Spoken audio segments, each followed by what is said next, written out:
So welcome back to Naked with Dr. Money. I'm Dr. Stephanie Ardrey, known as Dr. Money. Seems like the only way I can get these last recent recordings done is in transition.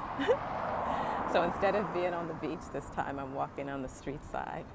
Just finished walking past my one of the development projects that I'm working on, and just smiling, taking it in, right? And also making more plans about what we're doing at the site.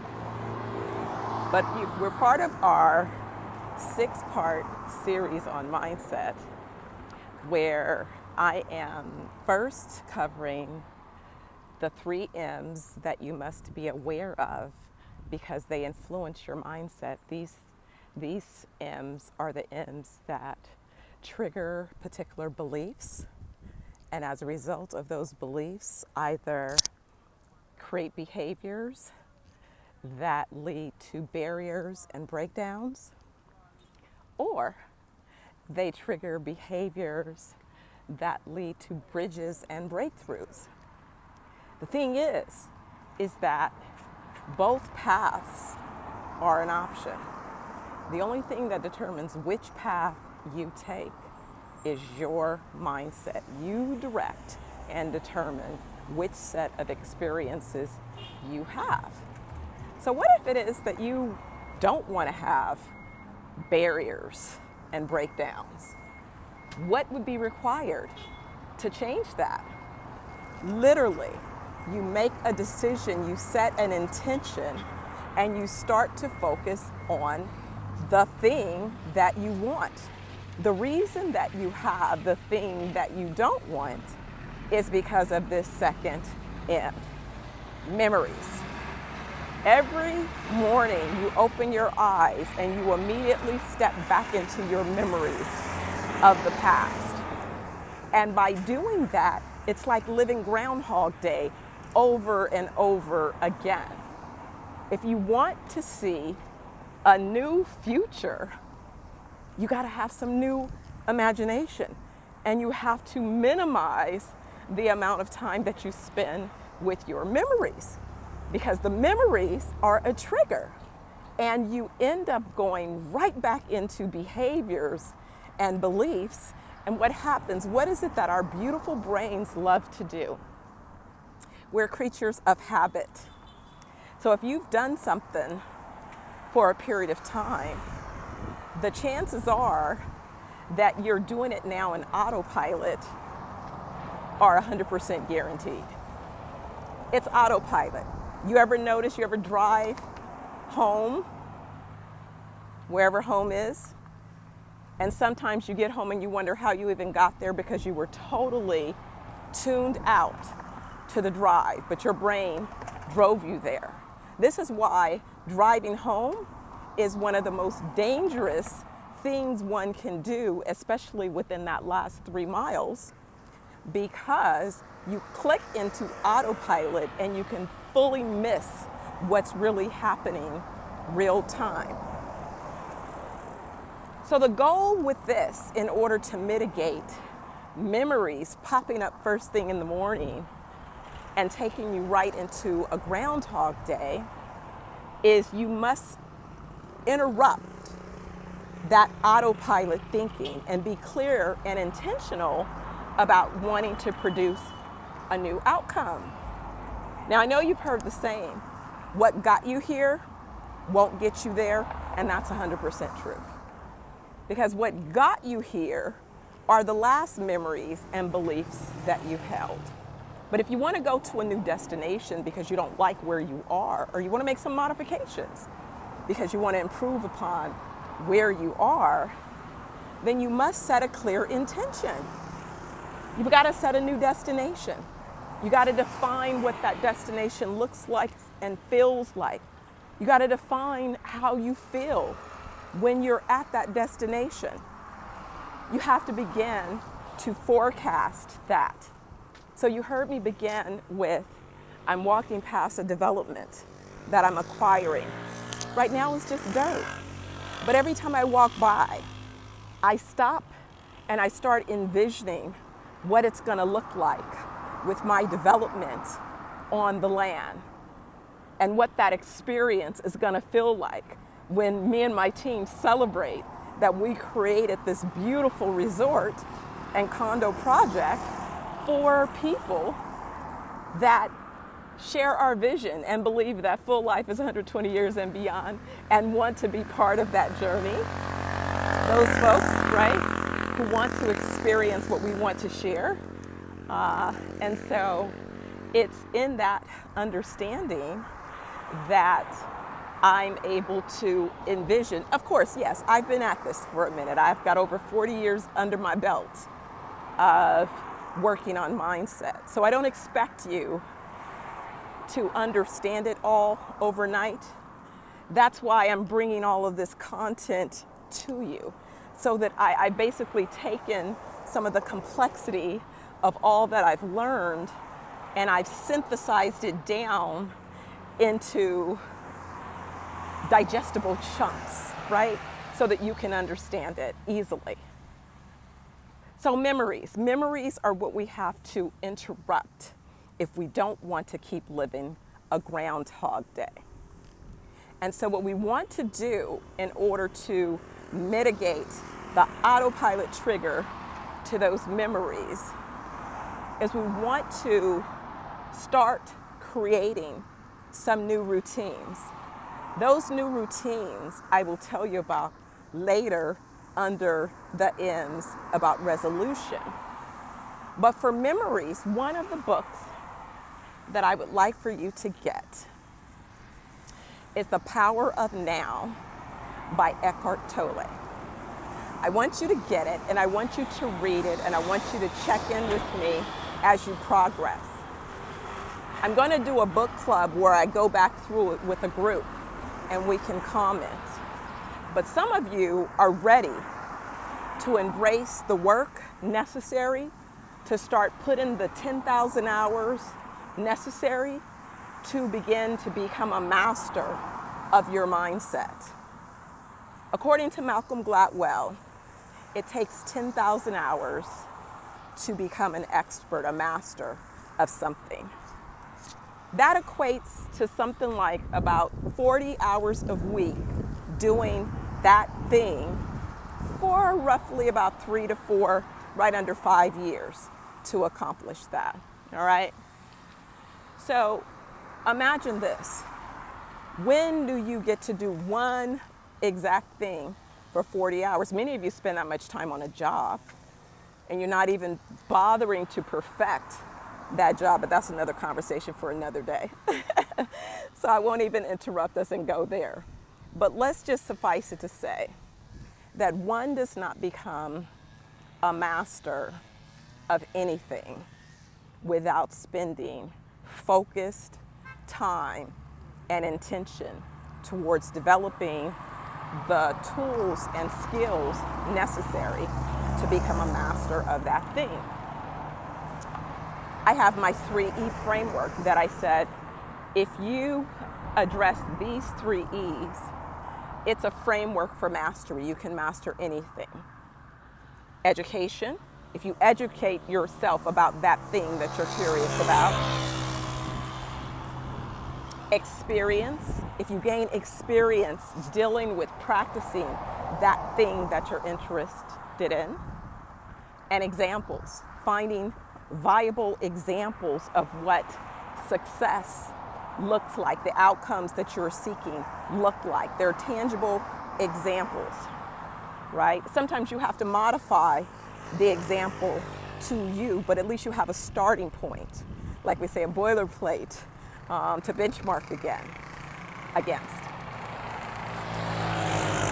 So what I want you to do at this phase of the journey is I want you to catch yourself when you slip into memories, right? For those of you that haven't heard of Landmark, Landmark is a training protocol that helps people distinguish between the facts and what our brains, again, do in autopilot is making those facts mean something. But the facts only mean that based on our respective lens. And that's the part that most people are blinded by. You don't realize that the life you're living is based on the views and memories that you are hanging on to and what you've made them mean. If you change the meaning, you change the experiences, right? This is why whenever I grow through an experience, I'm smart enough to know that you don't do anything one time perfectly. It don't work like that. You didn't jump out of your mom's womb and start walking, did you? Maybe. Hey, there was a process, right? Everything is a process. But if you follow the process, you'll produce the outcome as long as you have the right inputs, right? So this is also why, as you begin to set new intentions, you find yourself shifting from past relationships.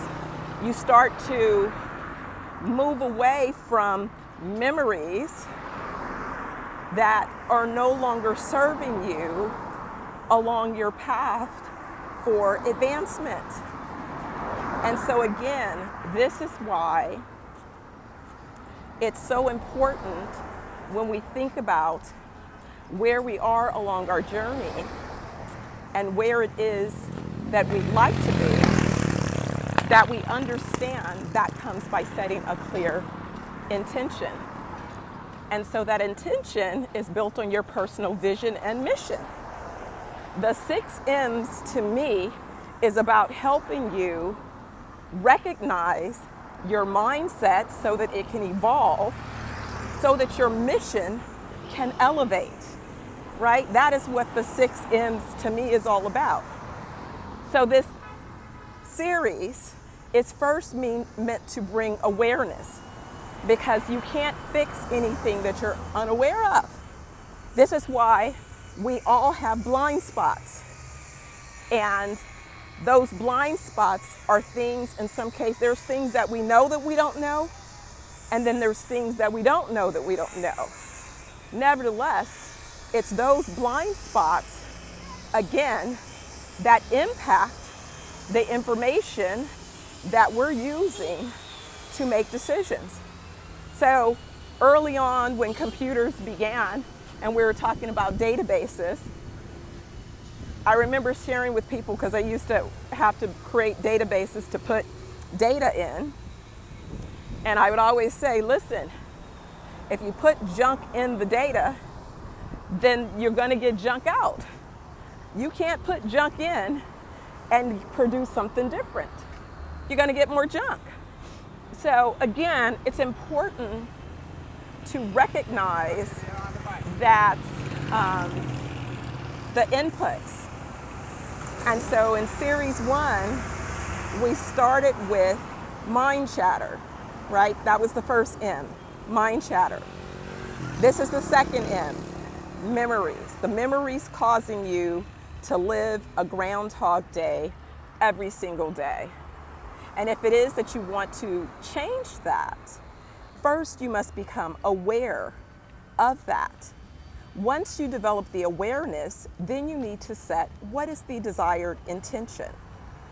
Once you establish that desired intention, you begin to look around and see, wait a second, there are some other people that share these types of intentions. There are some other communities that participate in what? There's content about mindset. There's a whole section of leadership around mindset that exists for not only business, but for personal life, leadership in your family, in your community, in your work. Yes. Yes. But now these things are being brought into your awareness. And with them in your awareness, you're able to understand that we all have been birthed with talents for assignments that is unique as our fingerprints. The problem is we don't understand what that assignment is. Oftentimes, because we're not spending enough time with the source to have clarity on how we're being guided and directed, which results in a path that's clearly based on memories and beliefs. And what if some of those memories and beliefs are false? What if they're false? I remember somebody making an explanation about understanding, how his mother prepared ham for each holiday dinner. And every time she'd go to prepare the ham, she'd cut off 2 sides of the ham as part of the preparation and then place it in the pot. The kid asked him, "Why does grandma do that?" And the dad said, "I don't know, that's just how grandma makes the ham." So ultimately, they get back to grandma to find out that at the time that grandma began making ham, the stoves were too small for a full ham to fit. The pots were smaller. Therefore, you had to cut off the end of the ham so that it would fit in the pots that were available at that time. Now think about all of these years that cutting off the end of the ham has been wasting a portion of the ham that's fine. There's nothing wrong with that portion of the ham that's being cut off. It's being cut off because there used to be a circumstance that limited the size. That circumstance no longer exists. When you look over your life and you look over your memories, you have many situations that are operating just like that. You didn't stop to question it. You just keep reliving it like Groundhog Day. So you wake up in the morning and you remember that you were mad at somebody yesterday, and now you brought that mad right on into today. That mad could have been left at yesterday. It doesn't have to travel any further. You can be done with it. It's your choice. You can bless that person, those persons, those experiences on their way by first giving thanks and forgiveness, expressing your gratitude for the lessons learned. This is why it doesn't matter what my experiences are. I see them all as growing experiences. And there's some things that I know that are the truth about me. I love to learn. I love to learn. I've always loved to learn. I'm curious. And so with a curious mind, you have to be willing to break things to see how they work, take them apart. And you have to do that with your thoughts. See, your mind is a muscle as well that needs to be exercised. And just like your body gets flabby if you don't exercise it, your mind is flabby if you haven't been exercising it. And so mental exercises require curiosity and engagement. You have to trigger your mind to move back into manual mode from autopilot, because a lot of things that it's doing on autopilot may not be serving you as well as they did in the past. Maybe it's time for some new tools to be developed in your toolbox so that you can move forward. So what do? Again, just to recap, we first need to come to an awareness about the memories that we're hanging on to. And what if we find a path to reframe those memories? Well, first, I think it's important to snap out of autopilot and come into clear focus and awareness of right now, every day. And I believe that Eckhart Tolle's book, The Power of Now, is a perfect starting place for that awareness to begin to exist in your mind. I think it will expose you to a great thought. I remember when I first read the book, oh my goodness, it seems like a lifetime ago now. But I was running every morning in my park across from my house. And I remember just becoming present to every flower, every stone, every step that I took along that morning jog. And it was amazing to me how many things I noticed when I stopped seeing through my memories, but became present to right then and there, that moment. The seasons that change, the flowers that change, I became real present to every condition that exists, and every day the differences in those conditions. So I didn't run in the park each day thinking about the day before. I ran in the park each day with a presence of what was there that day in the park. And that's how I began to break the patterns that allowed me to live in autopilot from memories so that I could become present to my reality and begin to set new intentions about what I wanted to experience going forward. You know, the secret to all of this, guys, is we only have now. You only have today. You don't know if you have another hour, another 100 hours, another 100 years. You do not know at what point your time in this existence will cease. But what you do have is right now. And so with right now, what you want to do is prepare and set an intention for what you want in your future. And you begin first by recognizing what are the tools and the skills that you're relying upon that have produced the reality that you're experiencing today and right now.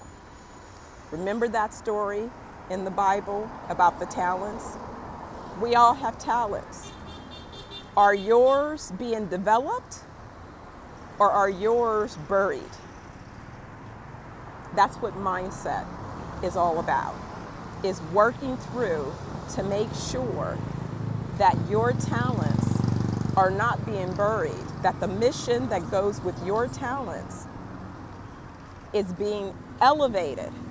Because if it is the mission within which you have been assigned for your talents, then the first signs of recognition are that it's for something bigger than you. My alignment with my assignment is about being a great steward and blessing others. My assignment is significant. My wellness resorts are built about healing mind, body, and soul. And the reason that I have to start with mind is because that's where all disease and dysfunction begins, in the mind. So if I want to heal and change any other thing in life, I must begin by changing the mindset at the time that the mindset is being addressed. That is the key. So guys, stay tuned. Tune in again. Tomorrow I'll give you the next M, and we're going to continue this journey. Thank you.